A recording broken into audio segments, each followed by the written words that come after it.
Give us your, can you give us your name Yeah, or what? I'll give you my link. It's mostly recordings for school, but I'll give you the link for it. Oh, please, you know, because I understand you, but I need to hear you on YouTube. On YouTube, I hear a lot of nursing on YouTube. The thing is, I don't have a lot of like recordings, like just for the, I mean, I have some older ones on here like that are cardiac and all, but they're more geared towards the PN. Okay. Because I haven't really had an opportunity or a chance to record like the med surge for the RN, and mostly I just do the tutoring for that. So when you see a YouTube video on there for that, it's because I tutored it and I recorded it. Okay, you don't mind. Oh, you will rock it if you have your own channel and you put videos. Oh my God, I could only imagine. I just don't have time. That's the only thing. Yeah, it takes time to do the recordings, and you know, I'm so meticulous that I'll keep stopping it because I made a mistake or whatever. So it's the OCD that would kill me. But I do the recordings for like L to R, and like where somebody would take like 3 hours and record like 4 chapters, I'll take 3 hours and record 1 of those 4 chapters. So yeah, because you explain deeply. Yep. Yeah, well, I try to make sure you understand, because if you don't understand, what's the point? Yeah. That's true. Good morning, Miss Lodge. Good morning, everybody. Good morning. Okay, I'm sorry. I'm going to be listening because I'm in the work again. Okay. All right, thank you.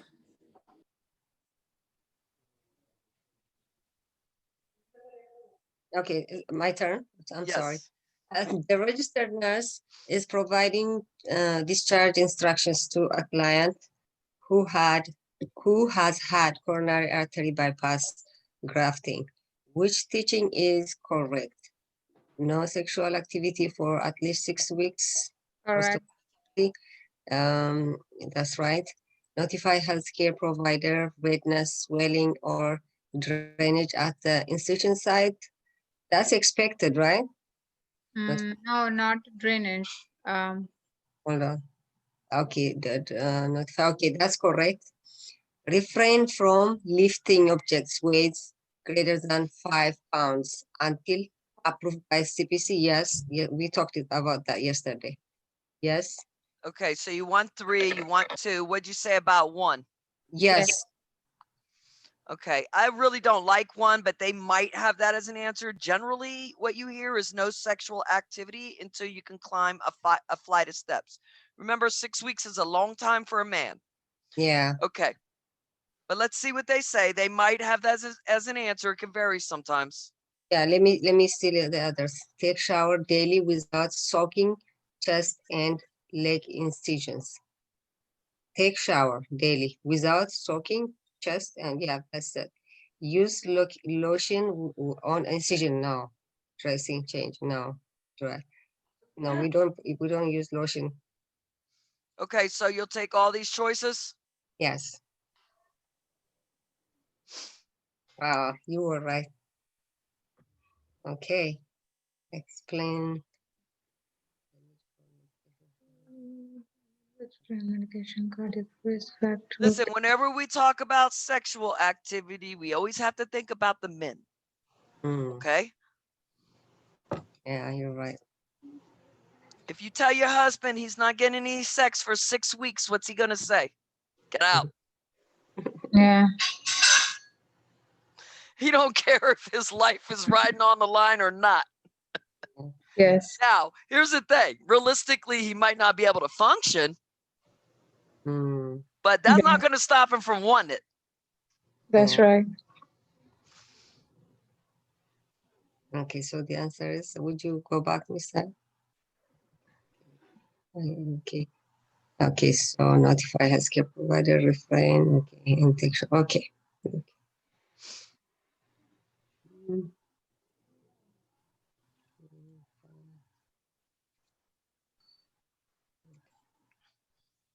A nurse is making initial client rounds at the beginning of the shift. Which client should the nurse see first? 36 years old, Client with the endocarditis who has temperature of 100, chills, malaise, and heart murmur. 40 years old and with pericardial effusion who has blood pressure of 84 and jugular vein distension. 67 years old, admitted for pneumonia and new onset of AFib, who has a blood pressure of 130 and heart rate of 110. 70 years old with the advanced heart failure who is receiving IV diuretic, has blood pressure over 80 over 60 and is watching TV. Ooh. Hold on. I would take two. Okay, why two? Because if I take one, that's expected because he is already having infection and that's not too high temperature. And two is too low. Your class with pericardial effusion and the blood pressure is dropped.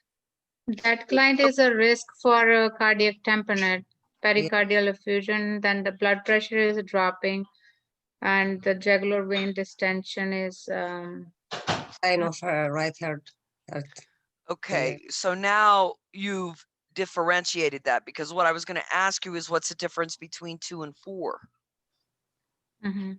Oh, the 4 is he's stable. He's okay. He's watching TV. I know it's Just because you brought up about the fact of the blood pressure being so low. yeah. Okay. I liked your answer choice. I just want you to understand why you're making it. Because I like prioritizing. I like when you ask us like that. That's why we are understanding it more. When you ask why, I just don't want to be right and don't know why I'm right. I learned from my last question's mistake. Remember that? Yep.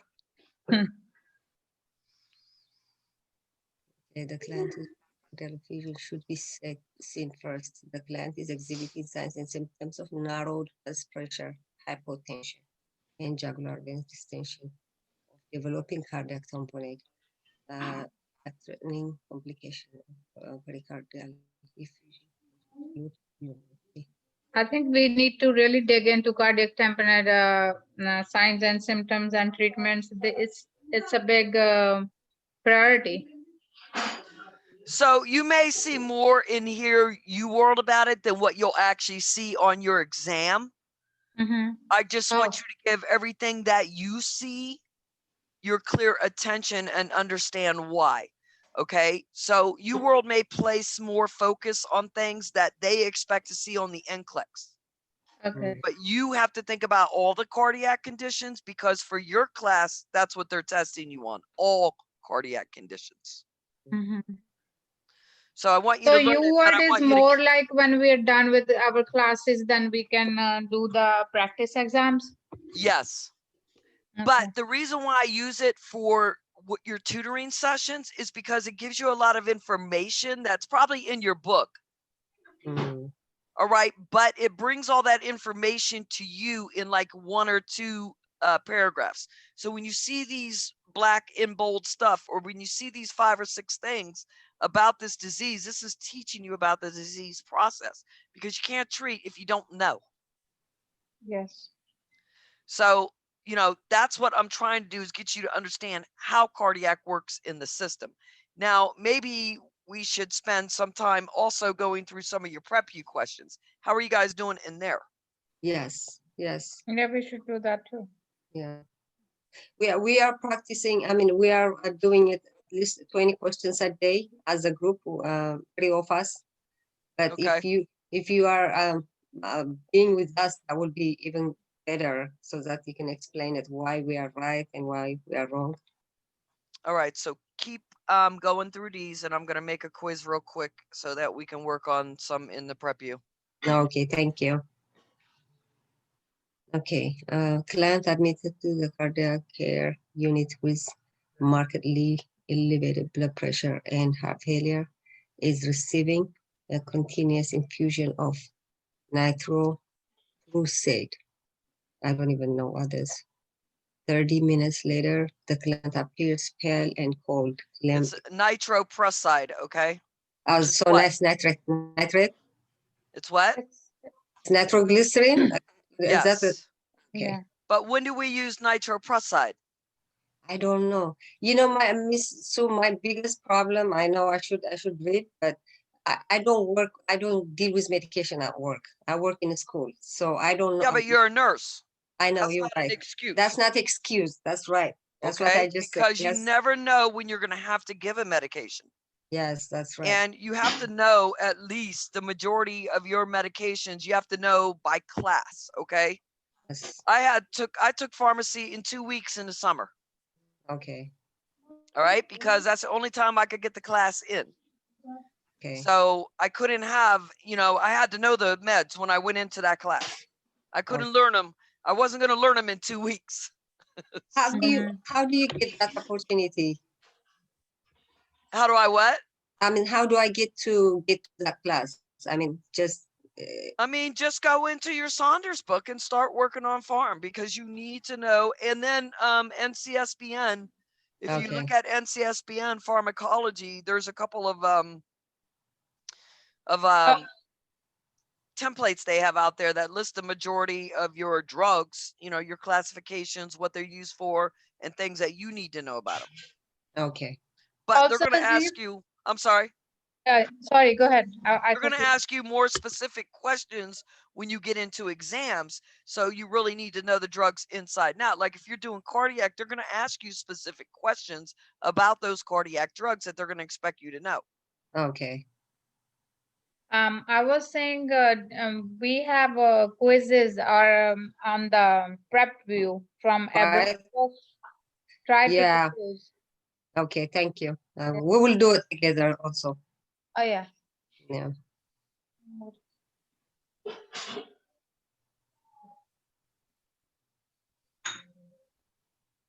Okay, who's reading?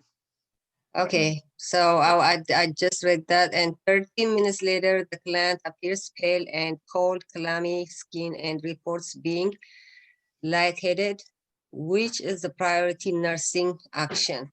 Let's cultivate the client's lung, check the So client's. for you to answer this, you have to know what's a major side effect of nitroprusside. Okay, measure the client's blood pressure, review the client's electrocardiogram. Okay, let's calculate that. Measure the client's. I would say measure the client's blood pressure. Yes.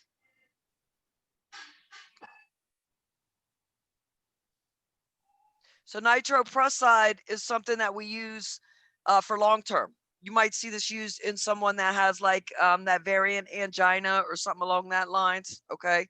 Okay. It acts like a muscle relaxant too, right?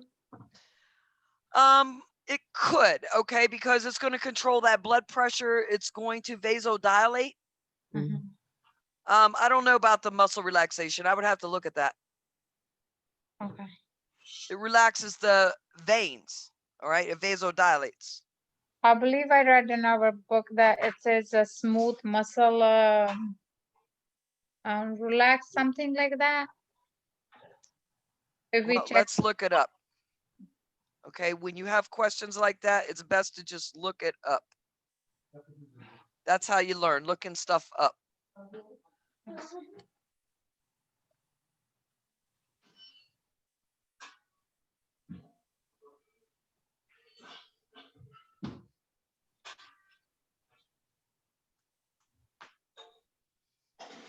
So sodium nitroprusside is a potent relaxant of smooth muscles with a tonic response.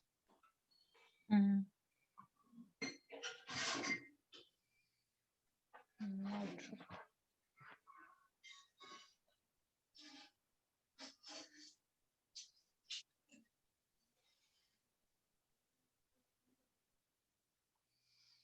Remember, your body naturally releases some of these things, all right, through the autonomic or the parasympathetic or sympathetic nervous system. Mm-hmm. Trying to find something that's easy. It also dilates the arteries. It works on arteries and vessels. It could drop the blood pressure really quickly.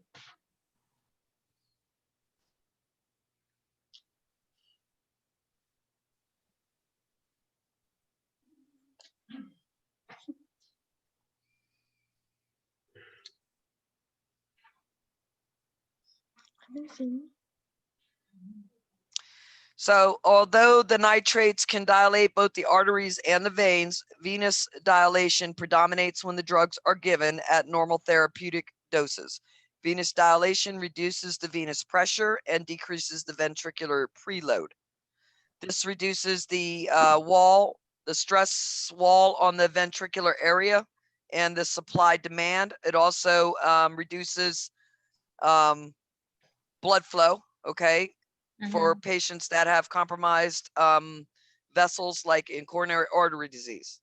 It also decreases the workload on the heart and the oxygen consumption needs. Got it. Thank you. Let me just look at one other thing here. Vascular smooth muscle and consequent dilation of peripheral arteries and veins. Yeah, it does say that. So when used in heart failure, okay, the arterial dilation reduces the afterload on the failing ventricle and helps increase the stroke volume and injection fraction. So when it's used in heart failure, it's used for a different thing. And that's when they talk about the arterial dilation. Oh. When it's used in an MI, like to treat angina or that Prinzmetal's variant angina, then it improves the coronary blood flow, all right, by reversing coronary vasospasms and helping increase that blood flow through the vasodilation. So it does a few different things based on the amount that you give and what you're giving it for. It could be used for both patients in MI and also in heart failure, Right. like nitroglycerin. Resistance one. Got it.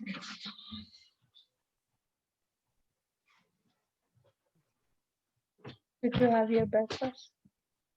Go have it. Okay.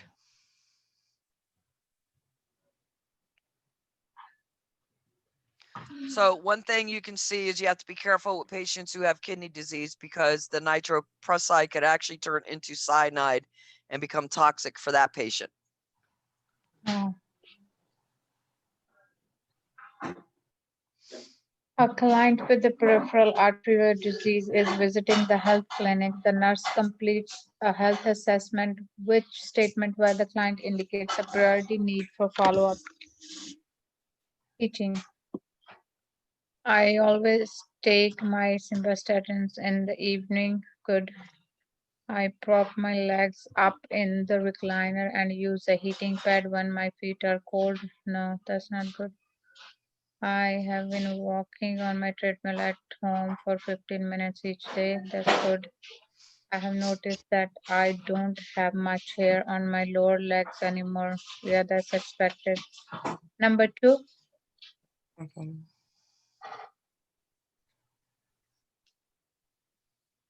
Okay, good.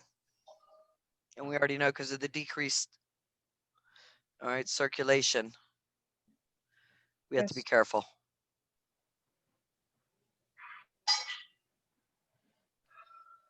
And it doesn't make a difference if they elevate their legs. Sorry. PAD, we don't elevate it. PVD, we elevate. Venous return. We need to take that blood back to the heart, venous blood. So we in venous insufficiency, we tell them to elevate their legs, but in arterial, we don't tell them to do that. Okay. Okay. The nurse reports. The nurse responds to a call for help from another staff member. Upon entering the client's room, the nurse observes an unlicensed assisted personnel performing a chest compression on an unconscious adult client, while another nurse is calling for the emergency response team. What action by the arriving nurse is the priority? Ask the UAP to stop compression and check for a pulse, establish additional IV Now obtain the defibrillator and apply the pads to the clenched chest. Prepare to administer 100 and check the pulse. Establish. Isn't stop the compression and check the pulse. I don't know how many compressions you did. No, I don't think so. We would stop them. Or hold on. Obtain the defibrillator and apply the pads. Obtain the defibrillator and apply the pads to the clenched chest.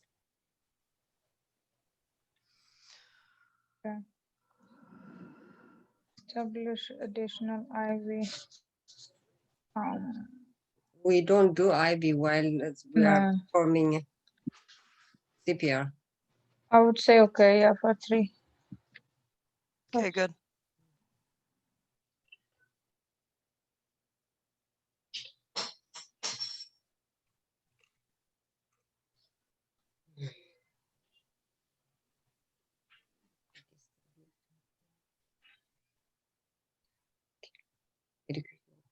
The planting cardiac arrest.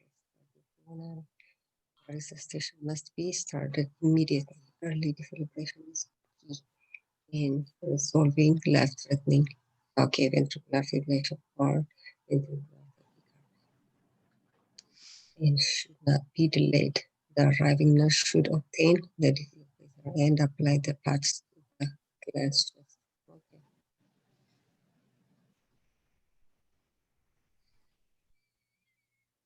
After the oxygen is after opening. Okay.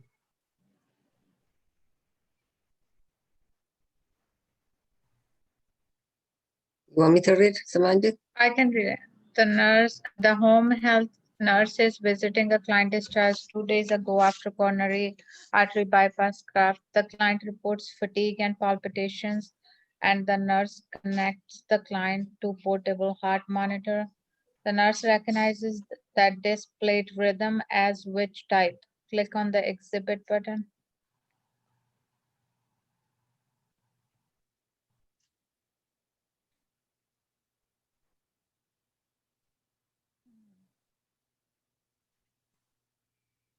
That is not even, I cannot see peak. Okay. Think that's, oh, is it a flutter?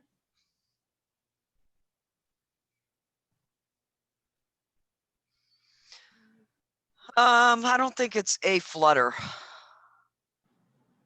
I would say it's probably more of some kind of a heart block. Yeah. I'm not sure. So, But again, I'm not great at reading these. So if I had to guess, I would guess 2 or 4. I'm kind of thinking that maybe, 3 or 4. I'm kind of thinking maybe it's 3. We don't see anything there, but I don't know. Yesterday showed a 1-degree heart block, so it could be 4. okay. Pick 4. It was AFib. That didn't look like AFib to me. Sorry, but again, you got to look at everything on the wave itself. I never saw an AFib strip that really looked like that, but Yeah. If waves, the ventricle rate varies, but the rhythm is typically irregular. If it results in decreased cardiac output and loss of artery kick and rapid risk for stroke.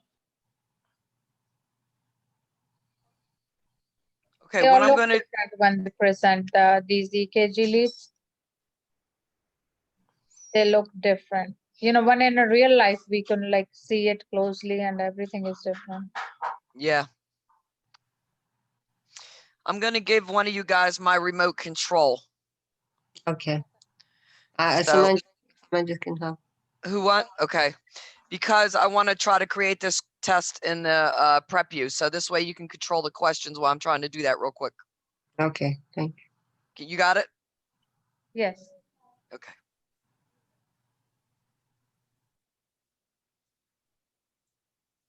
Let me move this up here so it's out of your way.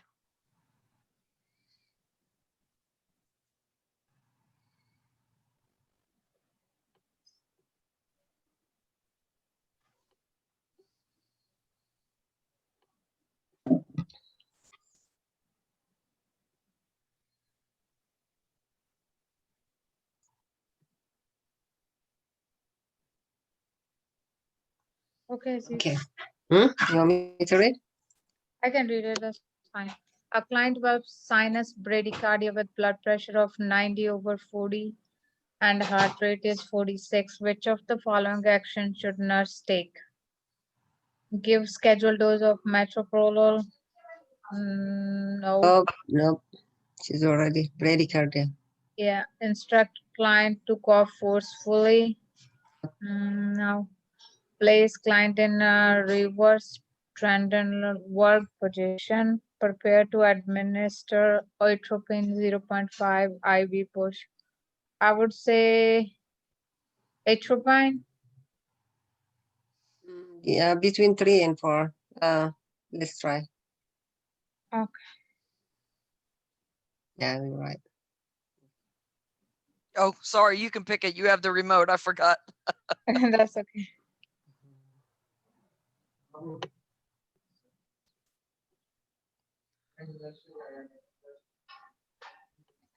Approach the sinus bradycardia.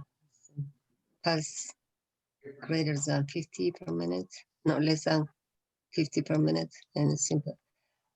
Symptomatic dizziness, assess pre-action, identify, treat underlying causes, IV monitoring, written pulse, treat oxygen, present card, bradycardia. Okay, Got it. got it.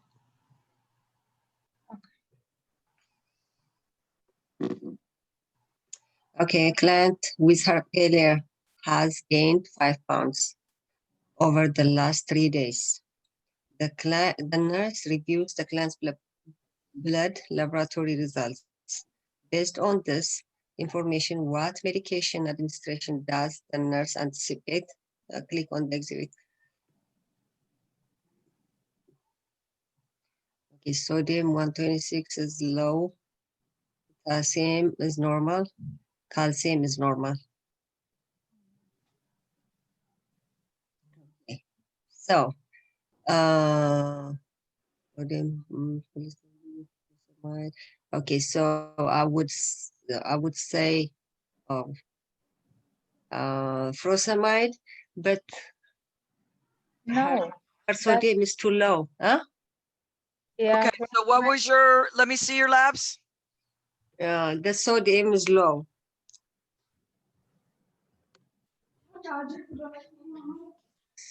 Okay, go back I to the need- question. Go back to the Oh. question. Let's go back to the question. I Okay, have my charger. sodium polystyrene. So I don't. Maybe the sodium polystyrene sulfonate. Oh. Or no. 0.45 sodium chloride. Yes, I agree with that one. Number one.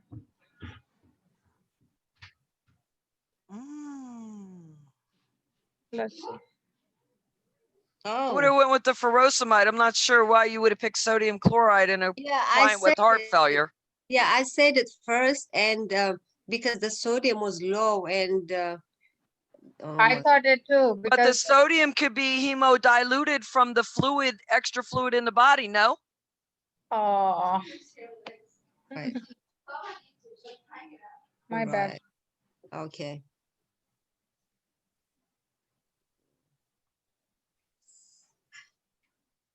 Okay. Let's see this component results for the volume access dilutional. Yeah, kidneys to activate renin and it has a compensating mechanism which increases blood flow. Dilutional hypo. Yes. Fluid restriction. Okay, look, diuretic space inhibitors, example. Furosemide works to resolve hyponatremia. Oh, okay. Got it. See, but if I wasn't on the test, I would have choose furosemide. Okay, we learn from our mistake. Yes. Okay, go Okay. ahead. The nurse is admitting a client with diagnosis of right-sided heart failure resulting from pulmonary hypertension. The clinical manifestations are most likely to be addressed. Select all that apply. Right side, rest of the body, increased abdomen. Excited. Crackers. crackers in the lung bases as well. Right-sided. That is, yeah, that is left side. This No. is right. Crackles are left-sided. Right-sided. So isn't that fluid? Wait a minute. Yeah, So okay. left is lungs, right is Yes, peripheral. yes. Jugular vein distension is lower extremity edema. Okay, correct. Left is lung, right is peripheral. Okay. Or you can remember like left is lung, right is rest of the body. That's Yeah, I remember that, but I always think of the crackles. It works on the right side too because it's over fluid overload. That's what I'm thinking. Okay. Go ahead. You agree? I agree. Yeah, orthopnea was No, I I doubted don't too. That orthopnea should be with the left sided. Oh, stop, maybe, and crackles, pulmonary edema. Okay. Right sided heart failure, systematic venous congestion, jugular vein distension, hepatomegaly, splenomegaly, acidosis, edema. Okay. Right sided, may go more, paroxysmal dyspnea. What? What happened? No, I'm just, no, you can go. Right side heart failure results from pulmonary hypertension, right ventricular myocardial infarction, or left-sided heart failure. The right ventricular terminal pump blood to the lungs, which results in complete impeding on the right ventricle. Okay. Good. Yeah. Okay, the nurse has just completed discharge teaching for a client who had aortic valve replacement with mechanical heart valve. Oh, the nurse has just completed discharge teaching for a client who had aortic valve replacement with a mechanical heart valve. Which statement by the client indicates that teaching has been effective? I'm glad that I am continue taking my Ginkgo biloba. I don't even know. Biloba. I will increase my intake of leafy green vegetables. I will start applying vitamin E to my chest incision. I will shave with an electric razor from now on. No, those 3, 4 are not right. I am glad that I am continue taking my, what is Ginkgo? So the 3 G's, ginkgo, garlic, and what's the other one?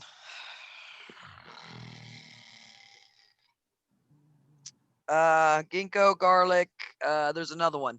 All right, they're the 3 G's, okay? I call them 3 G's, the 3 gangsters. When people take them, they cause them to bleed, all right? Okay, so I would go with 2 then. Because it's already have her problem, and that's better for her, for that person to. 2? But Yes. they wouldn't be on warfarin or some type of. Absolutely they would, so you're not going to say 2. Yeah. Why? They cannot increase leafy green. They have to just eat whatever they're eating regularly. They I might cannot. actually look at 4 because I'd be worried about them developing endocarditis. Yeah, So I 4. might actually look at 4. 3 is a possibility, but I'm not sure about that. Effective. The answer is what the teaching is effective.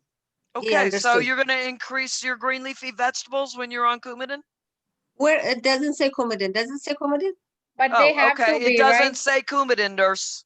Because it has to say exactly in the sentence what it's referencing, right? But they have to be, as if we think about a valve replacement, they have to be on the Oh yeah. blood thinners for their life, Yes, like yes, rest of yes, their life. yes. Okay, sorry guys. Okay, so I don't know. I really I don't think it's 4 because other ones don't make sense. Mm, know. the So E one is not that. I would say 4 because I know if they have any type of surgery like that, cabbage or something, don't they They have to go on inflict on the teeth? prophylactic Yeah, antibiotics to prevent yes, and that's also they tell them, endocarditis. yes, and also they tell them to use electric razor, right? you do? I thought There's this. a risk for bleeding, right? Well, I would be worried about the infection. That's why I would want them to use an electric razor. Mm-hmm. I would be worried about them getting an infection from shaving. Okay, that's the only thing I could see up there other than 3. You might want them to tell them to put vitamin E, but I'm not so sure about that. Mm, So it says teaching is effective. So I'm not going to increase their green leafy vegetables. I'm not going to tell them to take ginkgo because that can put them at risk for bleeding. Mm-hmm. So mm, those 2 are out. So it has to be 3 or 4. Now, if I do 3, what's going to be the outcome? It's going to make the incisions soft and maybe mm, leave no scar, because that's why we put vitamin E on to prevent scarring, okay. right? Yeah. I don't know of any other reason. Do you? Yeah, No. you're right. That's the reason. So now I have to think, why would I say 4 to my patient? Well, the only thing I can think of is I know when a patient has a mechanical heart valve, they're at high risk for vegetation to grow around that valve and cause an infection. So we're giving that patient the Coumadin to prevent that from happening, right? So that the blood doesn't clot and stick there. We're also going to give them prophylactic antibiotics whenever they get something done, because this vegetation could cause an infection. So we want to Yes. prevent that. Mm, I see. I So I might strongly be agree wrong. for I 4. might be wrong. No, I strongly agree with the electric razor because I could, my rationale is also, you're saying the right thing too, infection and also risk for bleeding, um, because they could cut themselves, right, with the other shaver. Well, I'm not really worried about the risk for bleeding. I'm Yeah, worried about I got your infection. point. Yeah, Okay. if the bleed is that's I think your rationale is if they bleed, they are risk prone to infection Well, because they're they're open saying skin. bleeding too, and the reason why they're saying bleeding, which is what Sue Open skin, yeah, that's what because she they're Open on mentioned. the skin. Open skin. anticoagulant. Okay, so it's a combination there of the bleeding risk and the open skin. Okay, yeah. I mean, All right. okay. Ginkgo, ginseng, and garlic. Okay. Oh yeah, ginseng is there also. Okay. Where are we? Mm, okay. Avoid aspirin and the metabolic. Avoid changing eating habits. Vitamin K. Okay. Vitamin K such as kale, spinach, broccoli, greens. Do not take vitamin K supplements. Consult with increasing. Okay, got it. Yeah, they have to avoid these things. Yeah, avoid any action that may cause trauma, injury. Okay. Okay. Okay. A nurse on a telemetry unit observes the following rhythm on the monitor of the client admitted with coronary artery disease. What action should the nurse take first?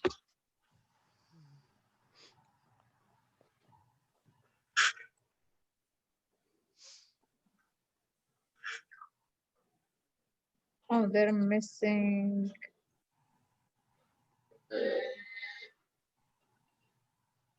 This is arrhythmia, I believe. So there's definitely some arrhythmia going on there.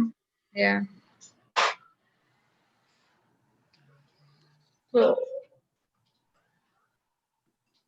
administer atropine 0.5 mg IV, measure the client's vital signs, move the client back to bed from chair, obtain a temporary pacemaker.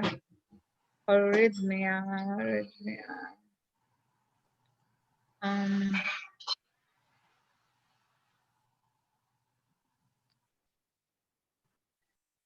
So when my heart is working, leave it alone. If it's out of rhythm, amiodarone. Amiodarone. Yes. Okay, when my heart is symptomatic bradycardia, I have to get on top of the pine. Yes. Okay. atropine. So atropine is for that symptomatic bradycardia. Is that what your client has though? Okay.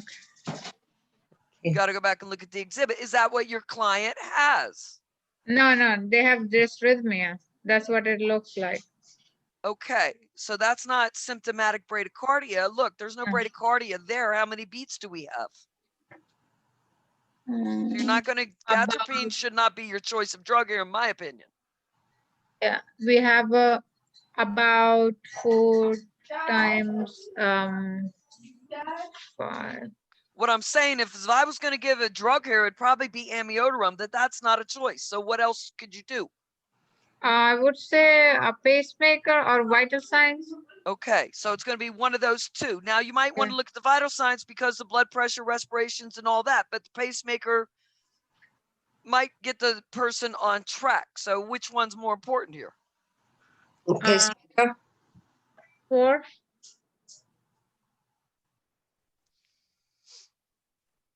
I'm still kind of leaning towards 2, but go ahead and pick 4 and let's see what it says.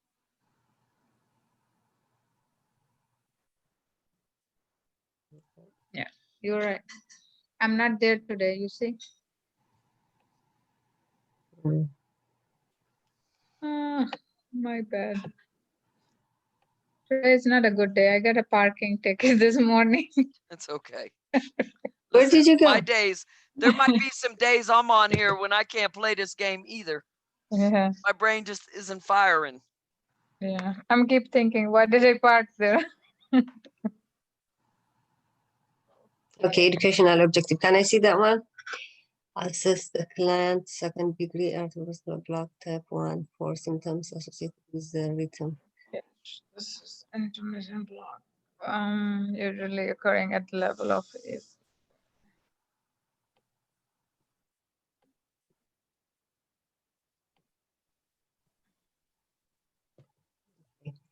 Okay, dizziness, shortness of breath. If no symptoms are present, closely monitor the client. If symptoms are present, anticipate using atropine or temporary pacing.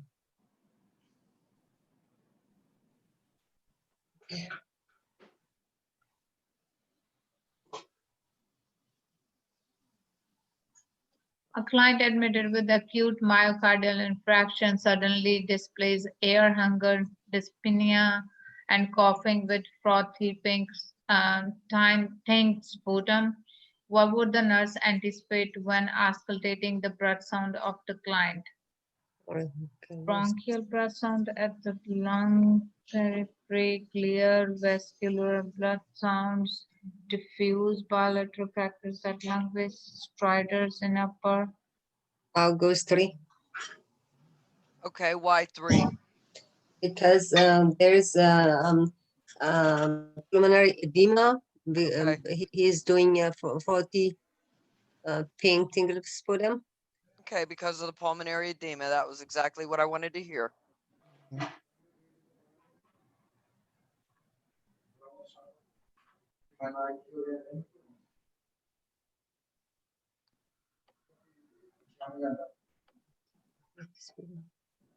Pink frothy sputum.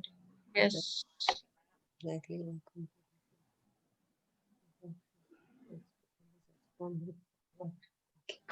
The nurse is sorry. The nurse is assessing a client with a possible diagnosis of peripheral artery disease. Which client statement is consistent with the diagnosis? The nurse is assessing a client with possible diagnosis peripheral artery disease. Which client statement consistent with the diagnosis? At the end of the day, my shoes and socks are tight. I have a slow healing sore right above the ankle. My legs ache when I stand for extended periods. When I sit down to rest, and elevate my legs, the pain increases. I should say 4 because peripheral, the peripheral artery disease shouldn't be elevated. If you elevate it, you will have pain. So I will take 4. It says consist with the diagnosis. Yeah. So isn't that with peripheral artery, when they walk, they are fine. They don't feel the pain. And when they sit down, they feel pain. Say it again, sorry. When they on walking, they don't feel the pain, but on sitting, they feel a pain. But they don't need to elevate their legs, right? Yeah, they cannot elevate it. They elevate it, Mhm. they cannot elevate. I think that's what.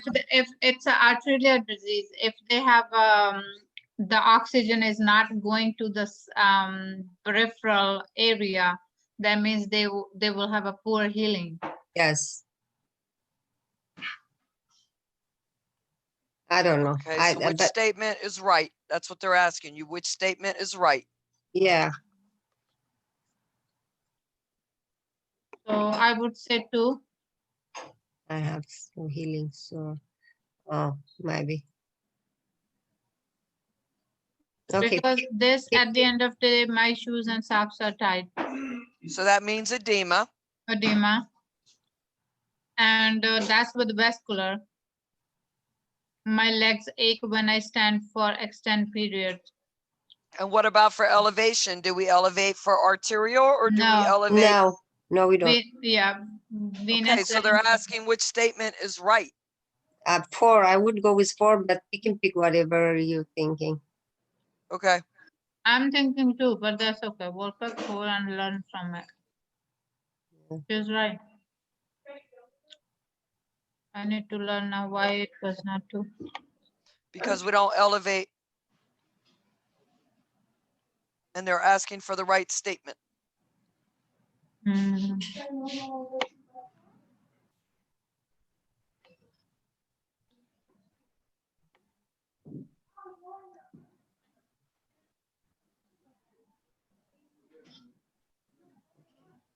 You read. 1 minute. You can read it, but give me 1 minute. I have to speak to my kid.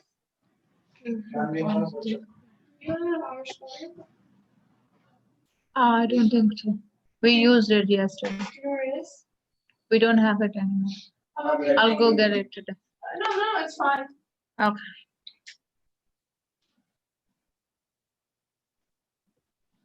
Peripheral artery disease refers to and have taken have lost elasticity due to calcification of the artery. I'm back.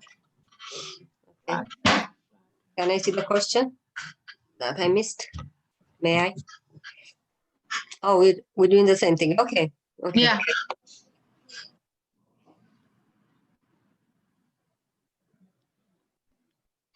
Chronic venous insufficiency refers to inadequate venous blood return to the heart. Too much venous blood remains in lower legs and venous pressure increases in both of them, resulting in inadequate oxygen. Okay, that's venous too. All right. Sorry, my bad, ladies, today. Okay. A client comes to the emergency department with crushing substernal chest pain, temperature 98.6, blood pressure is 173/84, pulse is 92 per minute, and the respirations are 24 per minute. Oxygen saturation is 95 on room air. What is the next priority action? Attach defib pads to the client chest. No. Client's lipid profile lab results. Obtain 12 lead EKG. Yeah, Prepare to administer a heparin. I pick 3. I would pick 3. Yeah, EKG first, right? Yeah, that's what I pick. Blood pressure is high and respirations are high. Possible angina.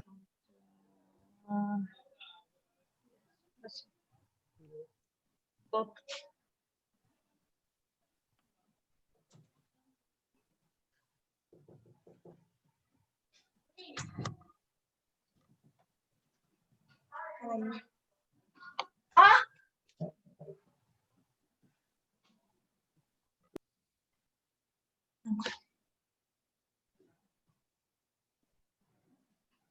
Okay, I'm just about ready for this other quiz. I'm about to put the last of the questions in there now.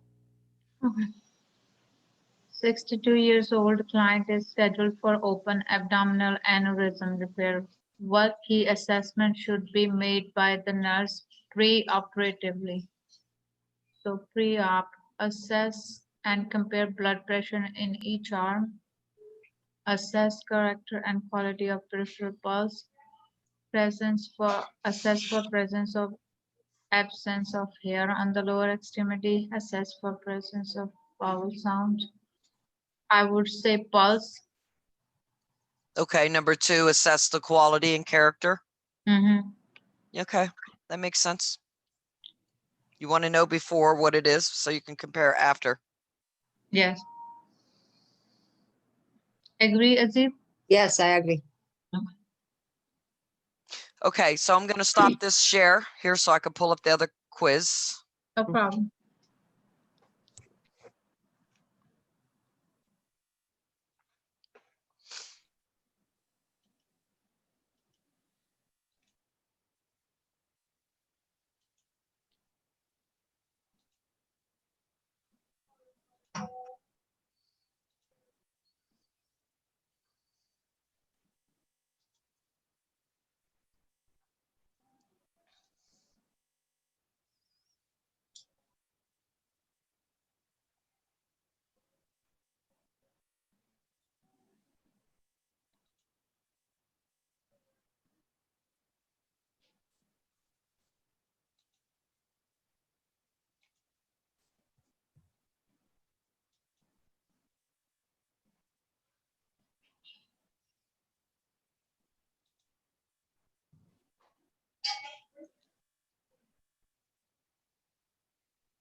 Just takes a minute. I got to convert it. No problem.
It's acting funky.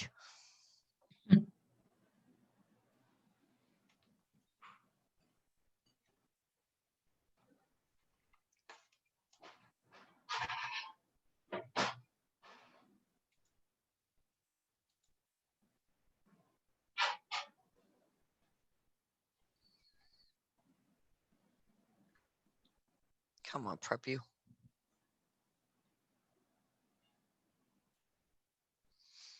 This term it's giving hard time to everybody. Huh? Prep view, this term, I it's know. giving hard time. Yeah.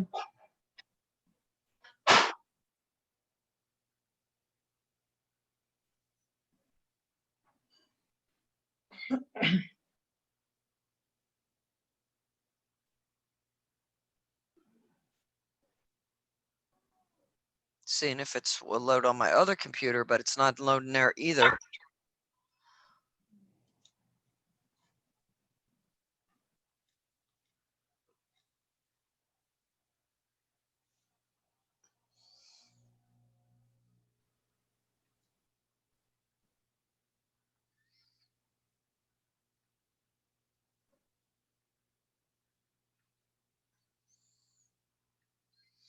Seeing if it makes a difference if I sign out of the other one.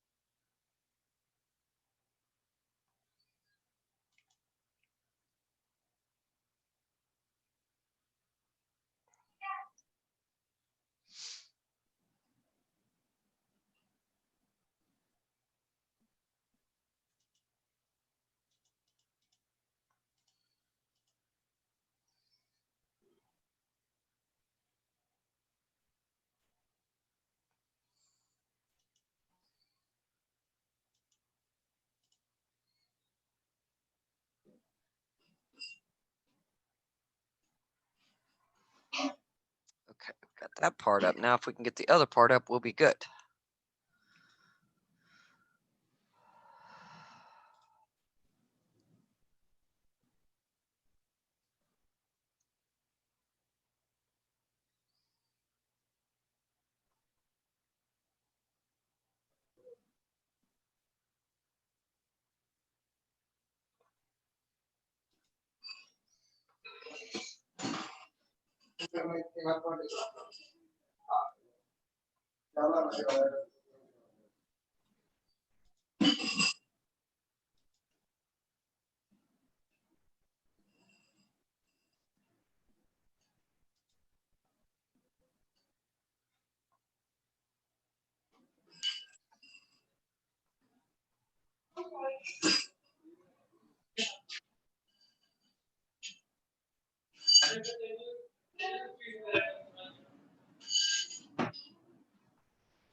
No, I'm still.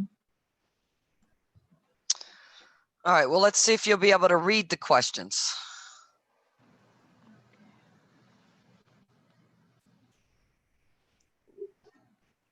If you want us, Miss Sue, we can share our screen with the practice questions.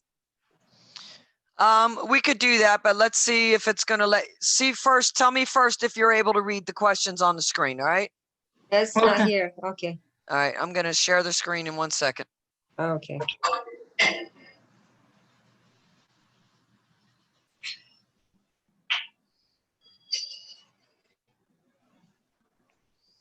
That's Can good. It's big enough to see it? Yeah, I can read it. Yeah, I can read it. It's not too big. I can read it. Okay. Okay. A nurse educator is providing information to a small group of clients about hypertension with comorbidities. What does the nurse explain about the target goal of the 18th report of the Joint National Committee on Prevention, Detection, Evaluation, and Treatment of High Blood Pressure? So without comorbidities, hypertension without comorbidities, what would be the target goal? I would say 100 and 140 over 90 or lower. Okay, 140 over 90 or lower. Okay. The goal of hypertension treatment is to prevent complications and death by achieving and maintaining the arterial pressure at 150 over 90 or lower. The JNC8 specifies a lower goal pressure of 140 over 90 for people with diabetes or chronic kidney disease. Okay. Okay. What is the drug of choice for stable client with ventricular tachycardia? Atropine, amlodipine.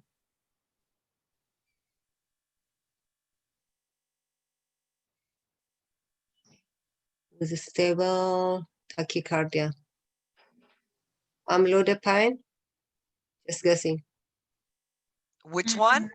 I would say number 2, B. Yeah, that's what. Okay. Amiodarone. Okay. Amiodarone. If my rhythm is okay, leave it alone, right? Amiodarone. If my rhythm is okay, leave it alone. We're giving that when? Dysrhythmia. Yes. Okay. Is this a dysrhythmia? Ventricular tachycardia, I would say yes. If ventriculars are alone, just trying to work, that will cause dysrhythmia.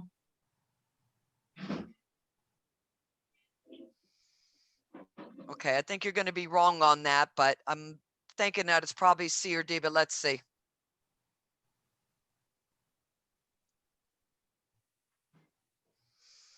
Okay, procanamide. Amiodarone is for dysrhythmias, and this wasn't a dysrhythmia.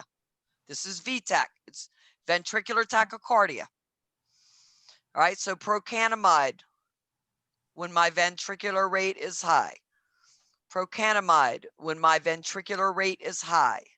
Yeah, I need to write that. I missed it. Okay. If my heart is okay, leave it alone. Alone. If it's out of rhythm, amiodarone. Okay. And Then if it's ventricular tachycardia, then My heart rate, if my ventricular rate is high, give me procanamide. procanamide. when Ventricular tachycardia. ventricular rhythm is high. Okay. Okay, so we know atropine is for what? For That's for high. low blood pressure and low heart rate. Symptomatic bradycardia. Atropine is for symptomatic bradycardia. Amiodarone is for antiarrhythmics or arrhythmias. Procanamide when the ventricular rate is high. I'm okay. Atropine is for symptomatic bradycardia. Amiodarone is for those arrhythmias. And procanamide is for when that ventricular rate is high. And then remember, adenosine is for that SVT, supraventricular tachycardia. Yes. Dennis. Adenosine, and then if the adenosine isn't controlling it, we're adding dopamine to bring that pressure up. Okay. Amidrone again. What was amidrone? Amidrone. It's an antiarrhythmic. Okay. So when we're having an arrhythmia. Okay. Oh. Number 3. A client with ineffective endocarditis is admitted to the hospital while obtaining a history. What should the nurse ask the client about? Select all that apply. Endocarditis. IV drug use. Yes. B. Prosthetic cardiac valve. Yes. Or nasal piercing. I would say B, C, and D because any type of needlework, yes, they are prone to endocarditis. Okay. Okay.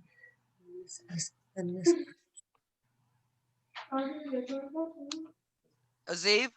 Yeah, I'm reading it right now.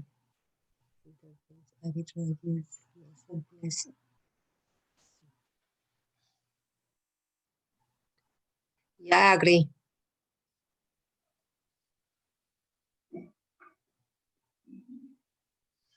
Okay, all of them. All of them? All of them. Oh, Renal too? Yep. Endocarditis infections. Well, a renal patient has all types of open areas where things can come in, right? They're at high risk for infection. They have these AV ports and all that stuff, the hemodialysis shunts. And then the other one was what? The urinary tract infection. So that could cause the patient to go septic or have some other issues, and they could have an indwelling urinary catheter as well. Okay, so even dialysis I understand, but even UTI can cause endocarditis. Because of the antibiotic therapy. Prolonged antibiotic therapy, antibiotics themselves put the client at risk for a super infection or another infection. Mm-hmm.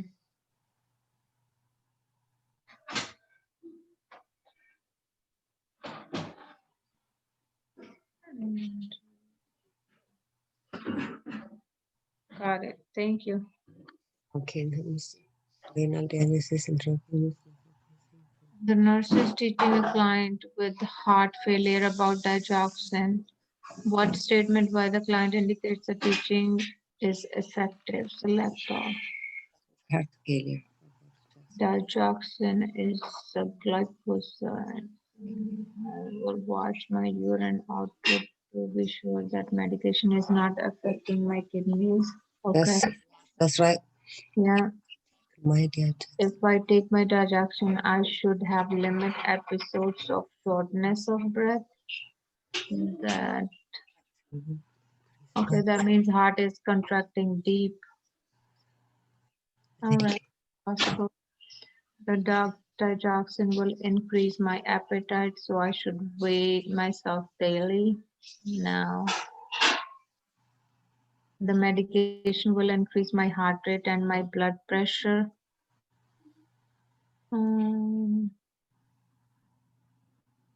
I am not sure if it will deep contraction. It could. And only right. I would say 1, 2, I mean A, B, and E. I think I take Also daily one. weight. Only one. That's what I'm thinking. I don't see there's only Jackson. But if they're taking digoxin, their heart should be working, I mean, deep. So It will dilate their heart. But does it? I mean, increase. What is increasing? Does it put them on hypertension or tachycardia? Is that means the number 2? no, it Or doesn't cause tachycardia. It will cause it can cause bradycardia. That's why we have to check the heart rate if it's below 60. Yeah, that's what I said. That's what I'm talking. So number 2, it shouldn't increase it. It should lower it, isn't it? Shortness of breath? No, my take the Jackson. I should have no. The medication will increase my heart rate and my blood pressure. It's supposed to be decreasing, not increasing. Yeah, that's not, I'm not saying that one is right, but I'm thinking one is right, A, Okay, that's right. That I agree. because the risk for kidney and insufficiency, and then if I take my digoxin, I should have limited episode of shortness. If I'm thinking B2, because if they're taking digoxin, that means their heart should be working good, like in control, so they should have a limited episode of shortness of breath. Okay, so cardiac output should increase with the Yes. digoxin. That's the point of giving it, right? Yeah. So What then, about C? I know they have to weigh themselves daily. Heart failure patients, But does it increase appetite? I'm not Well, sure. what are side effects of digoxin? That's a headache, Nausea, vomiting, and yeah. blurred vision, nausea and Anorexia, vomiting, GI. So C anorexia. is not true, right? So No. anorexia shouldn't be increasing weight. It decreases, and it decreases the appetite. Yeah. The Okay. medication So will C increase we now. can get rid of. Yeah. And D is not sure too, and E is good because they do need to check their drug levels. Okay, so we're saying A, B, and E, right? Yes.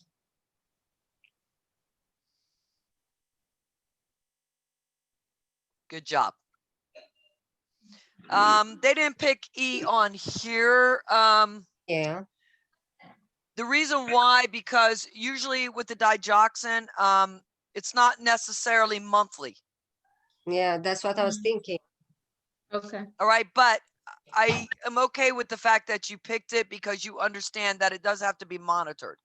It's Mhm. just that we would monitor it if we thought the patient was toxic. Like in the beginning, we might monitor it for a couple of weeks. And then after that, we might spread out the monitoring time as long as the patient wasn't showing symptoms. Yes. Okay. So it might be monthly, it might be weekly, whatever the cardiologist feels comfortable with. And also if they present any signs and symptoms of toxicity, right? We could do- Correct. Okay, good. A nurse is administering medication to a client with pericarditis. What medication will be commonly prescribed? Select all. Oh, prednisone. Pericarditis is inflammation. Yes, we will use prednisone. Nurses administering medication. With pericarditis. What medication is commonly prescribed to treat? Yeah.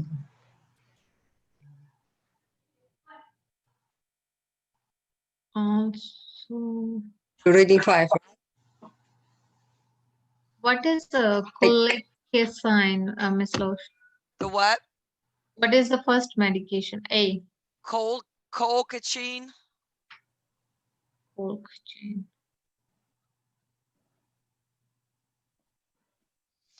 I want to say that's something that we use in gout. It helps with uremic acid. Oh, Not okay. sure why we would give it here, but let's look it up. Let me make sure I'm spelling it right.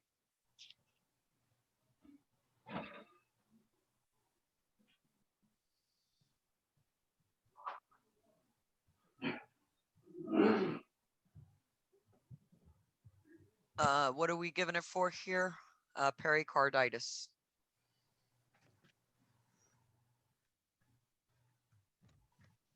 So May I be normally, excused for bathroom break? yes, normally we're given this during gout, but let's see. So it is used as a first line therapy in adjunct to aspirin. Mm-hmm. And let's see why.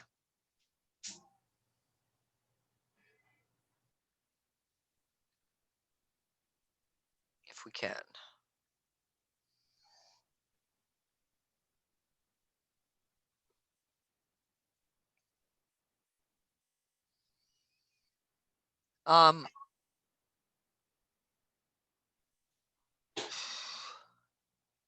Prednisone's not, because prednisone can cause reoccurrences. Oh.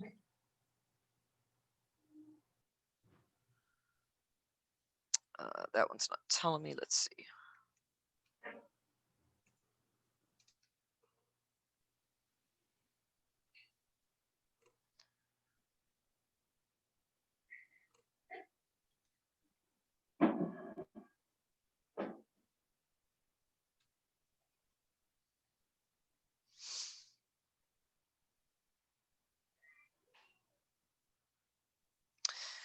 So the colchicine interferes with migration and phagocytosis, reducing the inflammatory cycle. So it's generally used with other therapies, I guess, to reduce the inflammation. So we could use that. Yeah. Okay, so So they I- combine it with the NSAIDs, okay, to try to reduce the symptoms. Yeah, ibuprofen, yes, definitely, and to reduce the pain. Okay, so they probably would give the colchicine, the endomethacin, and the ibuprofen, but not the prednisone. Okay.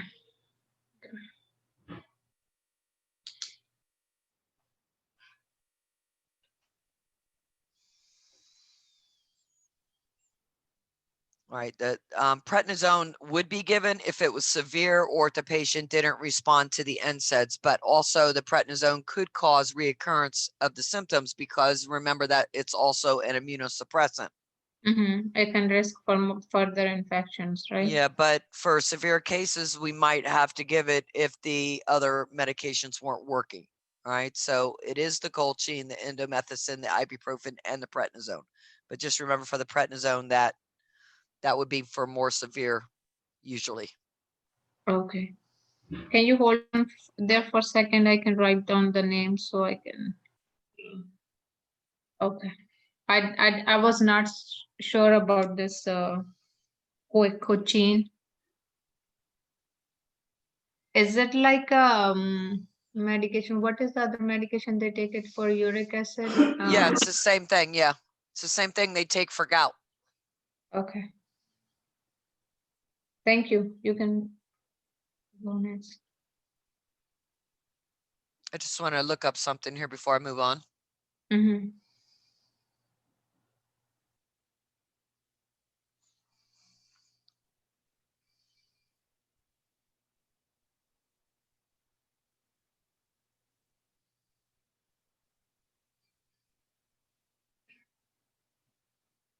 So the reason why they like this is because it actually targets white blood cells and inhibits the phagocytosis and the degranulation of those cells. So it's really preventing further spread if, you know, they get it in right away.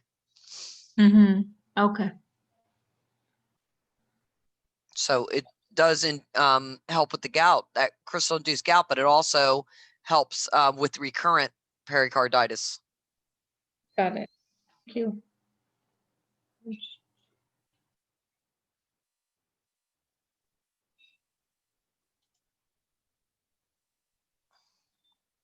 The nurse is working on a medical intensive unit is caring for a client admitted with mitral stenosis.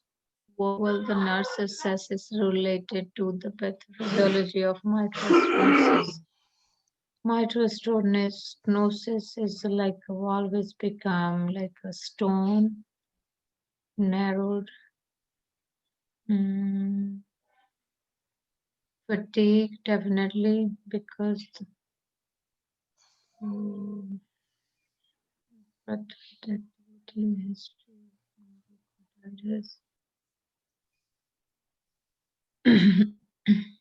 Okay. History of endocarditis. Yes, that can cause the valve to narrow. Okay. Shortness of breath with activity. Yes. Okay.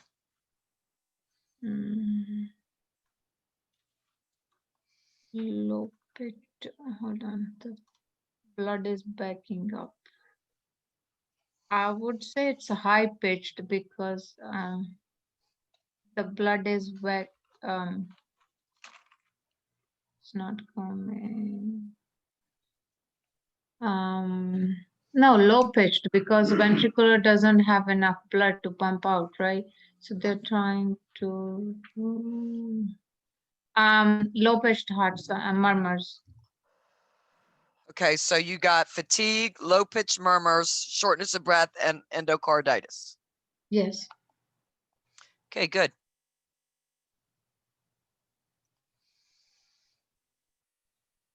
Okay.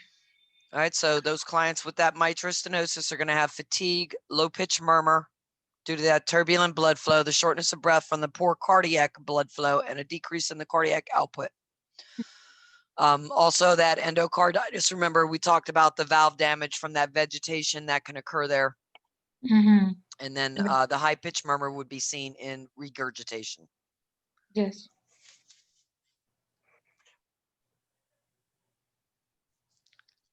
So in this condition, the left ventricle doesn't have enough blood, right?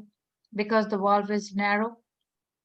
Yeah, so the bicuspid or the mitral valve is on the left side of the heart, so it would be between the left atrium and the left ventricle. So the left atrium will be pushing that blood down there, but that stenosis is going to either cause it not enough to go through because it's too narrow, right? Mm-hmm. Or that flap isn't going to open and close the way it's supposed to allow the blood flow in. Yes. Because it's hard, right? The Yeah, valve it's is hard. It's hard. Yes, it's become stone-like or rigid, and sometimes those 10-day coordinate also can be stiff, and there's no flexibility with those also. Mm-hmm. Yeah. That's how I remember stenosis. It's like a stone. Good. As long as you have those things to remind you of what it is, that's going to help you answer the questions. Yeah, but I still mess up in the test. I don't Yeah. know. Well, you have to just try to think a little bit more before you answer the question. And sometimes it's going to happen for you and sometimes it's not. You got to keep practicing at it, because if you don't do this stuff every day, it's not going to be in your brain. Yeah, that's right. A nurse is discussing cardiac hemodynamics with the client and explains the concept of afterload. What are other pre-existing medical conditions to discuss that may increase afterload? Select all that apply. Afterload. Preload is when the heart is filling, relaxing. Then afterload is that systole. Okay. Hypertension. Yes, that can Okay. increase the afterload. Um, aortic valve stenosis. If it's not, it's narrowed, the blood is not pumping out, so the blood is still there.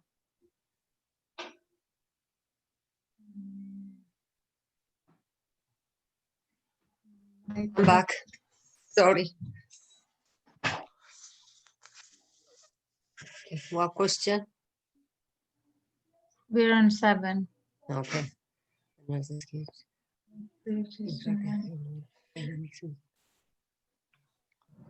I would say hypertension, aortic valve stenosis, and diabetes. Okay. What do you say, Azib? Okay. Afterload, right?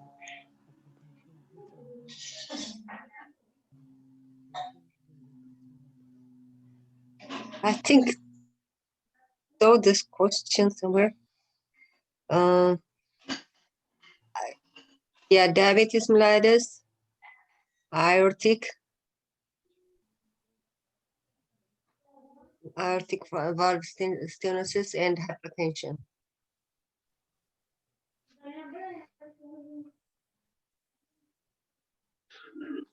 Hypertension. Aging, oh, aging is also.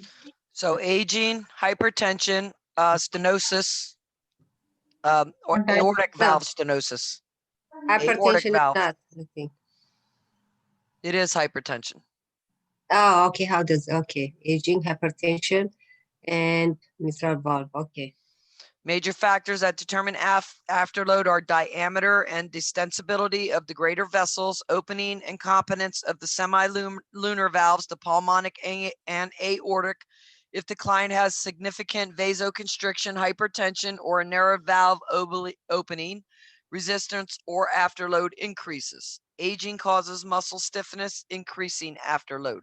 Diabetes and mitral valve stenosis do not directly affect the afterload. Okay.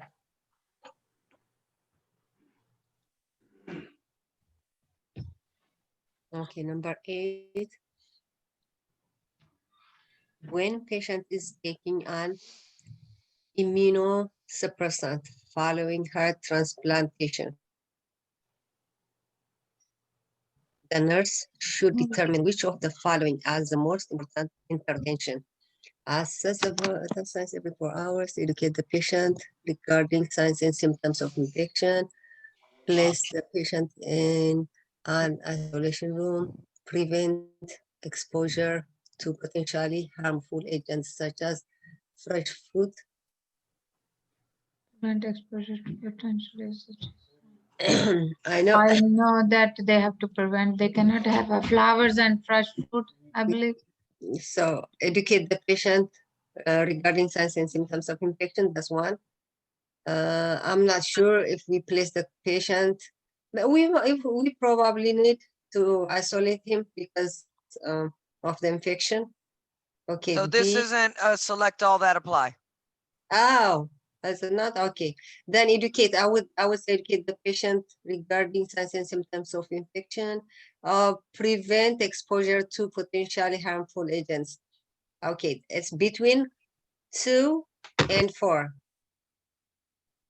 So Well, how do you determine between 2 and 4? Which one's more important? more important is prevent exposure to potentially harmful agents. And if you're teaching about signs and symptoms of infection, then D would probably be included anyway. Yes. Oh, so I should pick 2. Well, how are you going to know that they don't have an infection? Because they're on immunosuppressant. Vital signs.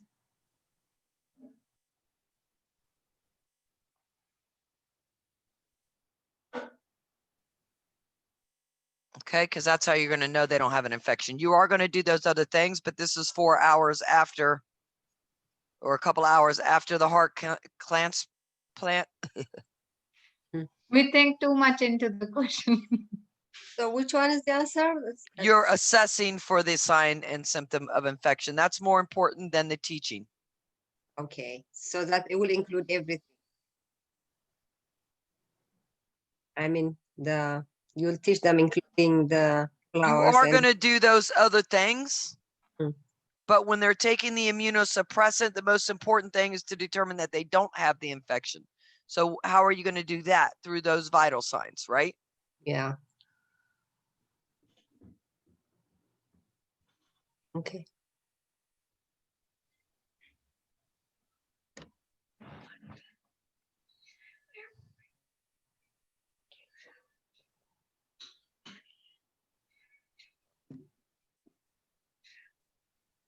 Number 9, you want me to read?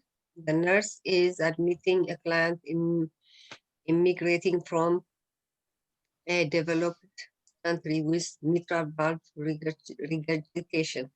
What is the most common cause of mitral valve regurgitation in developed countries? Ischemia and left ventricular hemolytic fever, maximus ischemic heart disease in developed country. Rheumatic fever. Yeah, I was gonna say that, but that's on not developing. Is that on developing? Okay, rheumatic fever. Okay, that's incorrect. Correct. Yep. It's Okay. going to be ischemia of the left ventricle. Okay.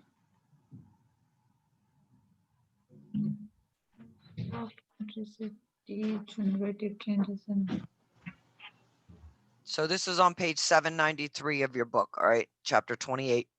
The most common cause of mitral valve regurgitation in developed countries is degenerative changes in the mitral valve and ischemia of the left ventricle.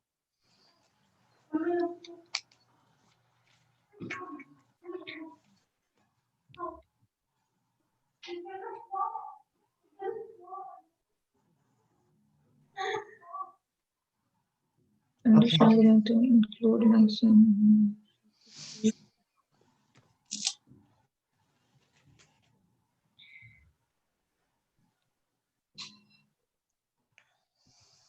A nurse is caring for a client with acute pulmonary edema to immediately promote oxygenation and relieve dyspnea. What action should the nurse perform? Select all. Administer oxygen.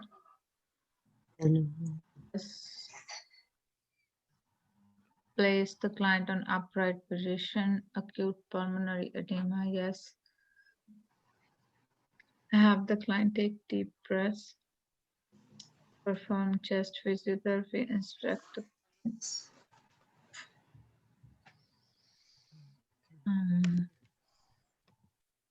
Oh, I would pick A, B, and C. Okay, let's talk about C. Why C? How's that going to help the client? That will reduce the anxiety, actually. Actually won't. It won't? No. So when we have a client that has shortness of breath, how do we teach them how to breathe? Pursed lip breathing? Pursed lip. Okay, we teach them ways that conserve the energy and the breath, right? So they do like the pursed lip breathing or other things, okay? So that's not a correct answer. So it's only going to be A and B, all right? Chest PT would help with what? That's with the mucus? Yeah, removing those secretions, and that's what E is also for. So C, D, and E we would do if the client were post-op. We would have them take those deep breaths because we would want to, introduce that oxygen deep into the lungs. But for shortness of breath, we would do different activities like that pursed lip breathing, ways to decrease that anxiety. Okay. How about sitting upright? No. Yeah, administering oxygen, sitting upright. And you're going to do the upright first because the oxygen is not right there at the bedside. Okay. So you push your patient up and then get your oxygen. So no deep breathing, no, okay, that's for the different. That's if they have a mucus, like in pneumonia or something like that. Yes.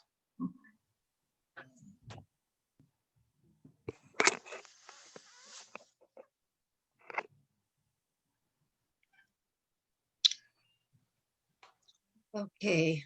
A client has been diagnosed with Raynaud's disease.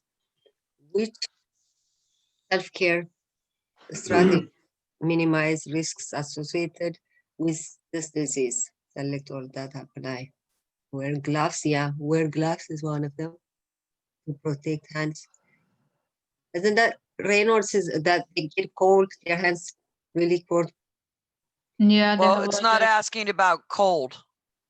What is it asking about the gloves? Is it asking about cold? Protect hands, So no. you're taking one concept and you're mixing it with another, and that will cause you to get a question wrong. So don't do that. What does the statement actually say why they're wearing the gloves? To protect hands from injury when performing tasks. Yeah, that's not necessary. Smoking, yes, That's they not do right. stop smoking.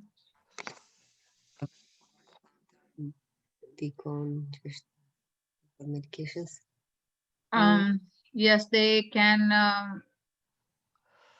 be okay, refrain from going outdoors in cold weather. Or we're going to teach them how to dress warm. Okay. Yeah. And okay. Limit activities that place stress on the ulnar nerve. Probably. Why?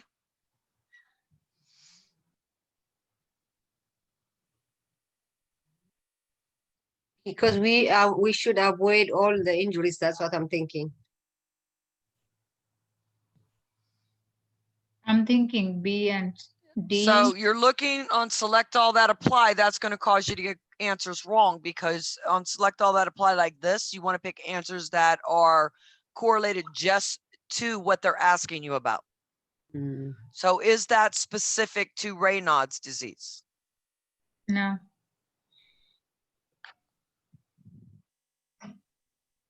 What else might you want to pick? So what kind of disease is this? Raynaud's. They have less blood supply, that constriction. Okay, vasoconstriction. Okay, or vaso-occlusive. Yes. So now, if that's the case, is there anything else that might be a problem? Over-the-counter medications. Okay, so A, B, and C we're saying now, right? And no, we are saying B, C, and D. Oh, no A? Of course, A. Okay. Maybe, but I'm not sure if they have to wear the gloves Yeah, all. I heard it. I heard it on YouTube. So you have two choices there, right? Would we refrain them from going outside? No, Mm-mm. What Okay. would we tell them to do? to Protect wear them. a good, I mean, protect their skins by wearing good, clothes. Okay, so we're gonna have them wear warm clothes, right? Yeah. We would have them avoid those over-the-counter drugs. We would have them stop smoking. And because there is an issue with the vessels, we probably would do A. Let's Mhm. protect their hands, okay? But what I didn't want you doing is mixing A with the cold. You would have them wear gloves also to protect their hands when they're out in the cold, right? Mhm. Right. I just didn't want you to mix those two. Okay.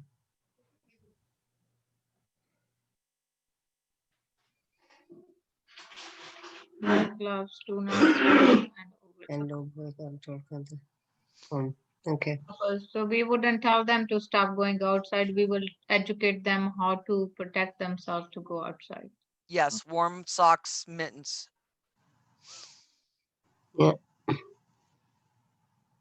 Because what you don't want to do is impede your patient's quality of life. If I can fix it without impeding the quality of life, that's what I'm going to do, right? Mm-hmm. Because if you tell me I can't smoke, I can't go outside, I can't have a burger, am I going to comply? No. No, because I mean, you're taking everything away from me that I love to do. Yeah. Yeah. Okay. Number 12. The nurses, this is a client blood pressure reading of 150 over 90 along with the severe abnormal lab reports. What data supports the medical diagnosis of metabolic syndrome? So what is metabolic syndrome? Is that an apple shape, right? Which means what? Which means the risk for cardiac disease, CAD. Okay, what is the what makes the apple? So you're saying it's that apple. What makes the apple? What is the metabolic signs for metabolic syndrome? Abdominal obesity. What else? Also high lipids. What else? Also Insulin resistance. Insulin resistance. Not necessarily insulin resistance as much as diabetes. Okay. But yes, it is insulin resistance in that sense. Okay. What And else? they also have a blood pressure high, greater than 140 over 90. Yeah, they tend to have a high blood pressure. Yeah, Okay, but so a large waist, high triglycerides, reduce good cholesterol. So they don't have a very good cholesterol, or the HDL, right? That heavenly cholesterol is our good cholesterol. That HDL, our heavenly cholesterol, is that good cholesterol. The increased blood pressure and the elevated fasting blood sugars, or the diabetes. Yes. So all these things together are putting them at risk. So now, what are you looking for here? What would support that metabolic syndrome? abdominal obesity. So B, C, and D, you're saying, and also E? Pressure. No, E is they're already hypertensive. So if they keep it 140 over 90, that's perfect and low. So that I don't think that we pick on E because they are already hypertensive. So that is the. Well, this isn't saying that the blood pressure dropped. What does that statement say? Reading greater than. Yes, you picked that. I'm sorry. Yes. It shouldn't be greater than, less than. If it was less than, we wouldn't. Abdominal obesity, insulin. Yeah, insulin resistance is there. Creatinine, no. That's why I said it would really be diabetes, but in a sense, it would be insulin resistance because that's what diabetes is, right? Yes. Okay. I didn't read into that as well as you did, but on the other one, you didn't read into it. Okay. Number 4, the blood pressure reading greater than 190. So just yes, that's right. Read carefully. That's right. Okay, because okay. not will cause us to miss answers. Mm-hmm. Okay, number 13. In providing nursing management to a client post varicose vein surgery, the nurse would include which of the following teaching measures? Varicose veins. Elastic stockings, yes. Lower extremities. Okay, that's the last. Okay, select all apply. Stand Exercise, I would say yes. hours in the morning. That venous return goes back. Okay. No. Post teaching. Actually, maybe A, C. Lower the extremities. No, that's even the cause. I'm thinking exercise, elastic stockings. That's it. And Okay, good. If it doesn't one- fit, don't make it fit. Yeah, I think that's it. Exercise and the elastic stocking. Why wouldn't we stand? Because that's even the cause of varicose vein, isn't it? Okay. That causes.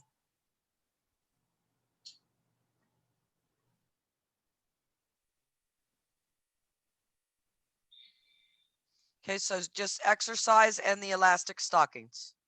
Okay. How the answer is so different. The answer, I mean, the right and the wrong is so different in here. I cannot distinguish. Because the right answer, when the green is above the answer, that's what determines that it's right. Elastic stockings, green check is above it. Exercise, green check is above it. The green check is above the correct answer. Oh, so exercise, okay. And it's right here in the explanation that I'm showing you. Okay. Movement, exercise, and use of elastic stockings aid in the venous return. Cool compress can cause vasoconstriction, so it's not an answer. Diminish arterial blood flow. Leg can be helpful in aiding venous return. Standing or sitting for prolonged periods of time should be avoided. Showers in the morning can dilate blood vessels and contribute to venous congestion and edema.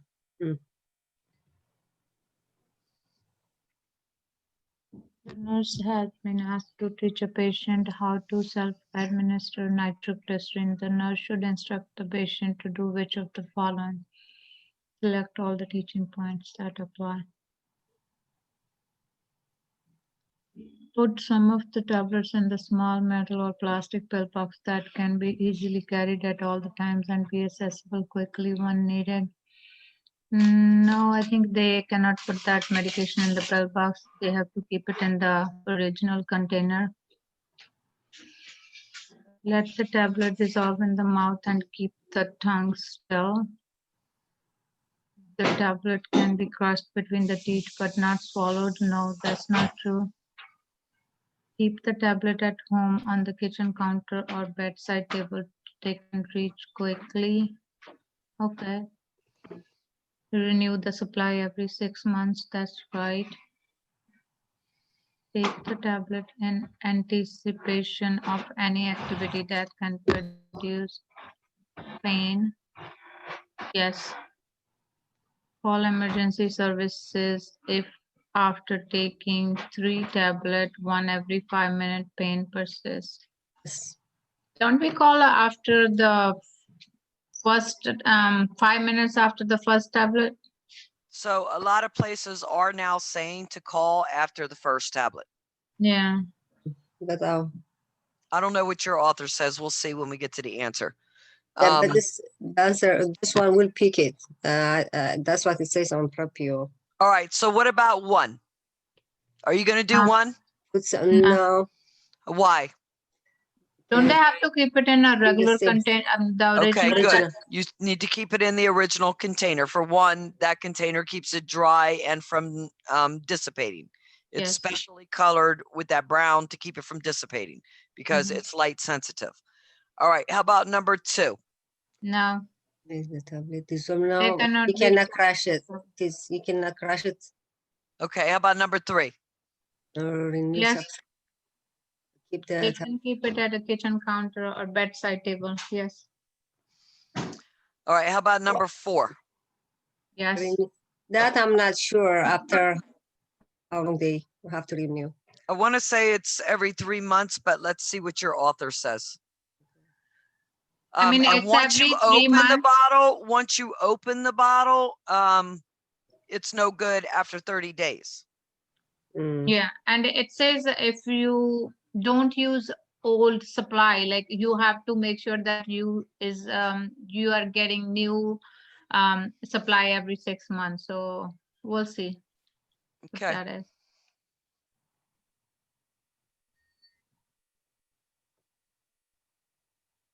So the first one is incorrect, of course. The second one, let the tablet dissolve in the mouth and keep the tongue still. It can be crushed between the teeth, but not swallowed. That's wrong. That is That's right. right. According to the author, that's right. What? Oh, I didn't know that we can crush that. Renew the supply every 6 months and take the tablet in anticipation of any activity and call emergency services if after 3 tablets, pain still persists. So let's see your explanation.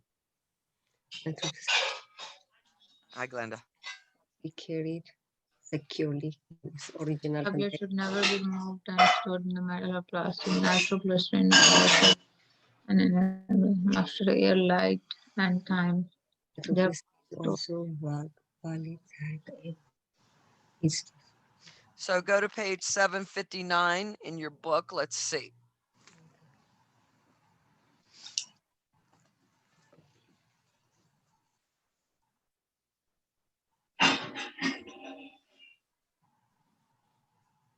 I want to see about this teeth crushing thing.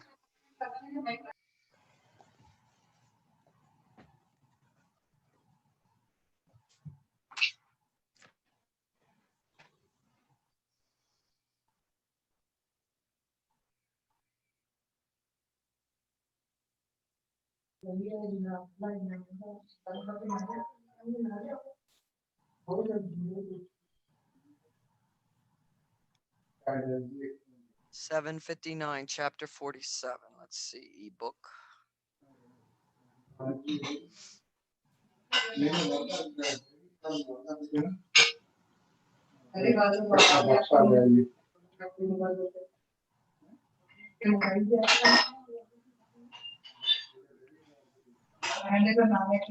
Box 14.3.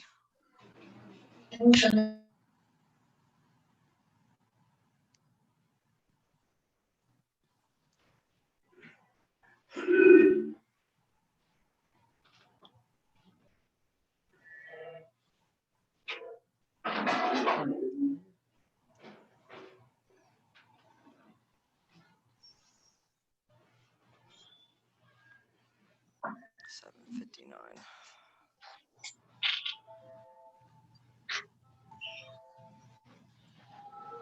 So according to this author, we are calling after 15 minutes, not 5 minutes, right?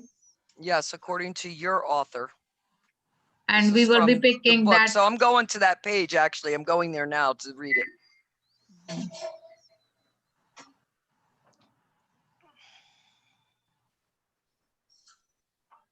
So that's what we have to apply for this, like this med search test for this exams. Yes, because that's what your book says. So if they're basing it off of your book, which they're supposed to be doing. Okay. Okay, so here you go. Self-administration of nitro. Instruct patient that make sure that the mouth is moist, tongue is still, saliva is not swallowed until nitro tablet dissolves. If pain is severe, patient can crush the tablet between the teeth to hasten sublingual absorption. This is page 759 of your book, chart 27.3. Advise patient carry medication at all times as a precaution. Because it's nitro, it's unstable and should be carried securely in original container. Nitro is volatile and inactivated by heat, moisture, air, light, and time. Instruct patient to renew supply every 6 months. Inform patient medication should be taken in anticipation of activity that may produce pain. Mhm. Because nitro increases tolerance for exercise and stress when taken prophylactically, it's best taken before the pain develops.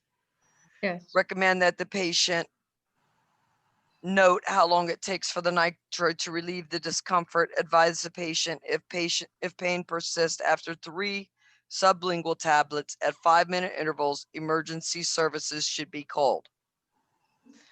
Discuss possible side effects of nitro, including throbbing headache, hypotension, and tachycardia.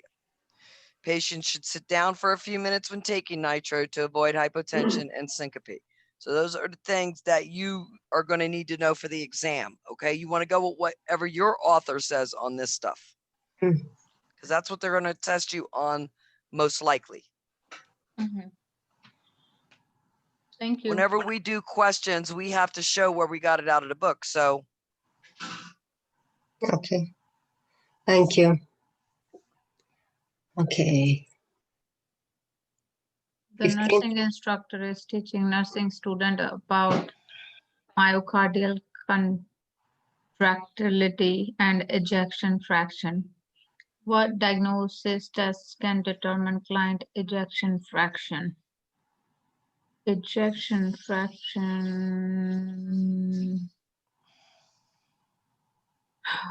That's the amount of blood from stroke volume and total volume. Okay. Echocardiogram. okay.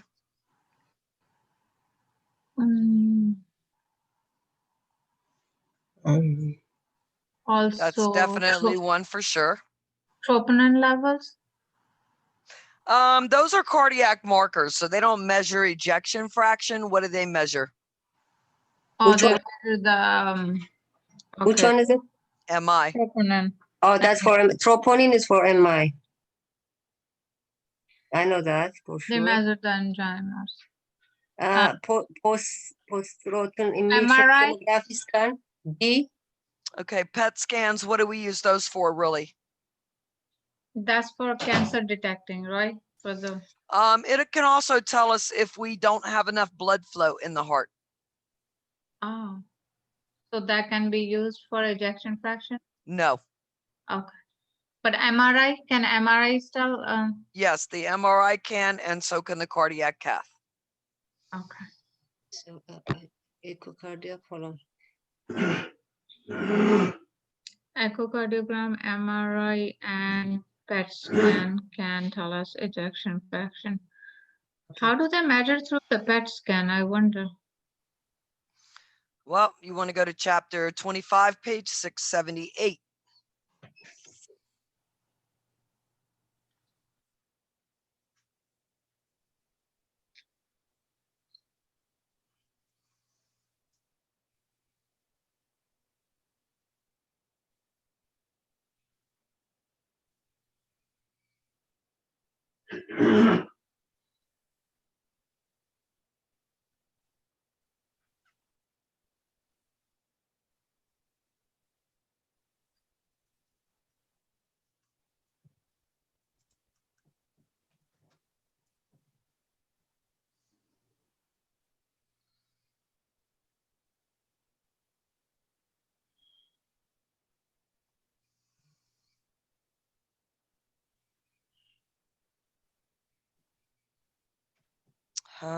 Let's see.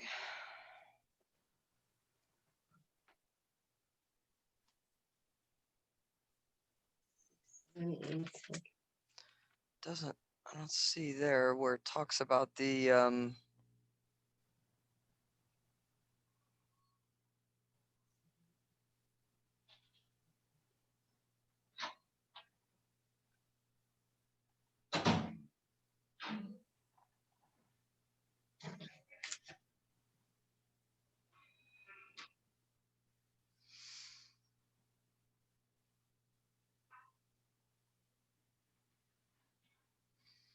me just go down a little bit.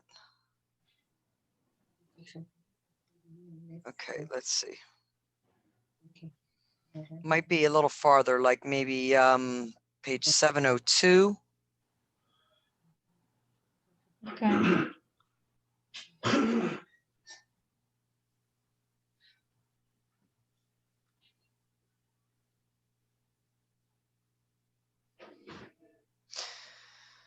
Okay.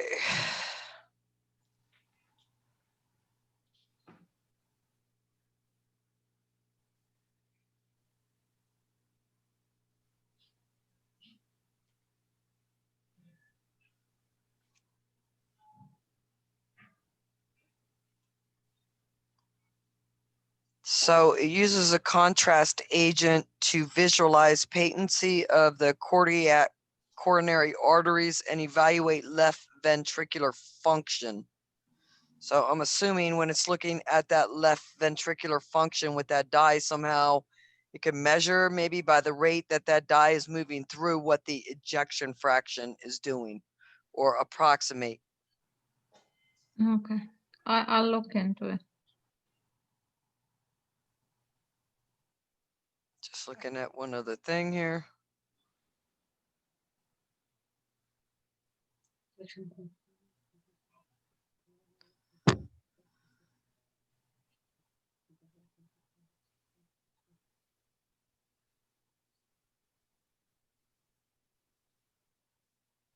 So it really talks, I think it's really talking about when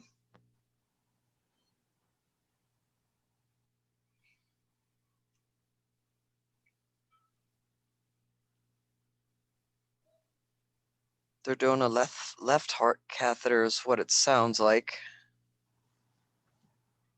Mhm. But just read through, I think I'm there still on page, and I'm in the electronic book, okay, so it might vary on yours, but I'm in page 703, 704 in the electronic book, and it really goes into like the different diagnostic tests and how it affects. Okay. All right, we'll do a couple more and then I got to get out of here. Okay.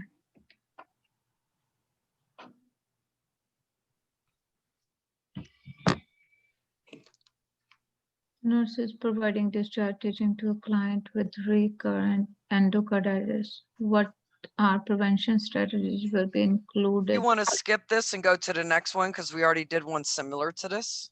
Okay.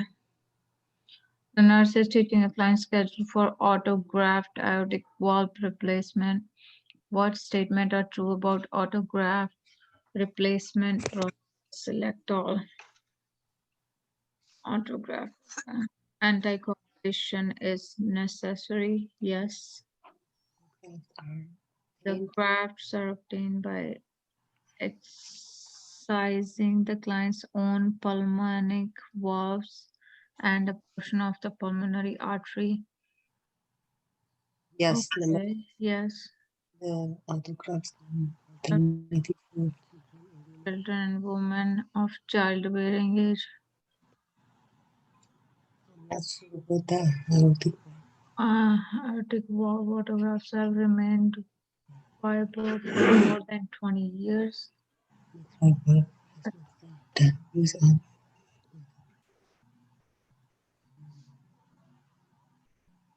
I'm thinking 1 and 2. They remained. I thought they remained for 10 years. All right, why one? Yes, if they have any kind of a valve replacement, they have to be on the, so anticoagulation. the blood doesn't clot, they have to take anticoagulation therapy.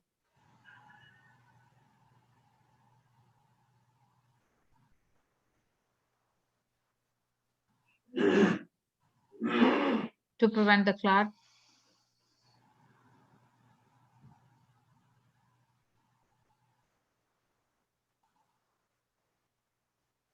Is it right? Okay, so this is an autogenic or the patient's own tissue. Okay, so in their own tissue, you're not going to need the anticoagulant because it's not going to be thrombogenic because it's their own tissue. You want to look at this on page 800 in your book, chapter 28.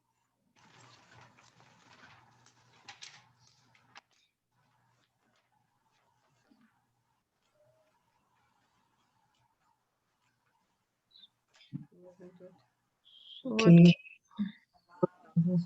Autograft. This is autografts.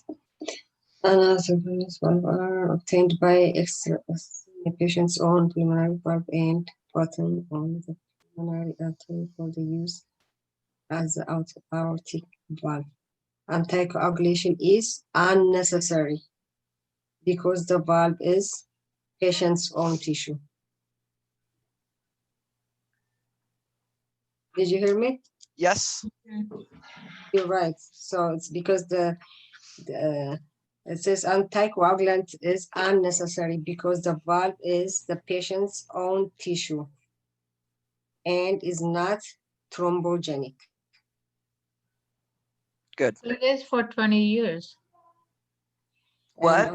And, They said aortic valve autografts have remained viable for more than 20 years. Yeah, so a regular valve that you put in from the, like a mechanical or whatever, they're only usually good for like 10. Oh, okay, that's what I was thinking. Yeah. These are autographs only. We're talking about when they take the patient's own pulmonic valve and some of their pulmonary artery to make a valve. So they're using their own tissue, their own graft. Yeah, it says for 20 years. And I think the children, whatever is